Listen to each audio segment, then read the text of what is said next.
Pour de nombreux écoliers français, l'an 1515 est inoubliable. C'est l'année d'accession au trône de François Ier. C'est aussi l'année de sa première bataille, sa première grande bataille, celle de Marignan, il y a tout juste 500 ans. Mais au fait, où se trouve Marignan et qui étaient les adversaires de François Ier? C'est l'heure d'une bonne révision.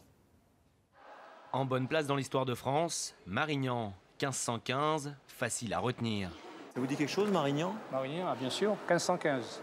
Vous savez où C'était... Où c'est? J'ai un petit trou de mémoire, mais ça va revenir. Et contre qui? Oh, vous m'avez piégé, là. Et voilà, c'est là où le bas blesse. Où se passait la bataille, qui était le roi de France, qui était l'adversaire de l'armée française. Des faits bien oubliés, et depuis longtemps. Contre qui? Oh, je n'en ai plus de souvenir. Les Italiens. Les Italiens, oui. Sur les Autrichiens. Contre les Anglais. Récapitulons donc. Le site de la bataille est situé à 15 km au sud-est de Milan. Une morne plaine où plus rien ne subsiste de ce conflit.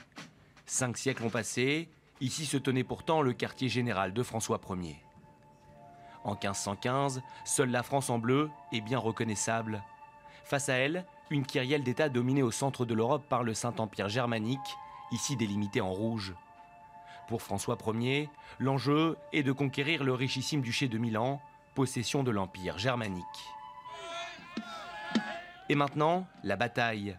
Plusieurs dizaines de milliers d'hommes jetés les uns contre les autres à la conquête de Milan. La France et la République de Venise contre les redoutables Suisses, mercenaires des Allemands. Le choc a lieu à Marignan. Il est énorme et très sanglant. Mais pourquoi est-ce si intéressant aujourd'hui?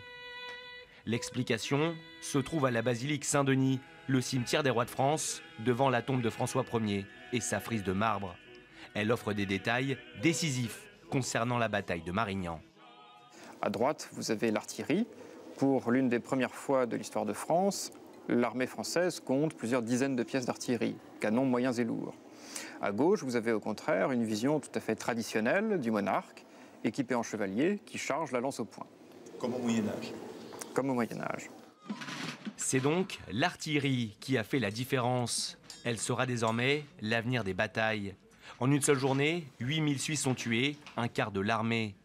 Contrainte de faire la paix avec son voisin français, la Suisse entame alors son chemin vers la neutralité. Voilà pour cette émission consacrée au premier roi de France à se faire appeler Majesté, François Ier, le roi chevalier. À bientôt sur France 24.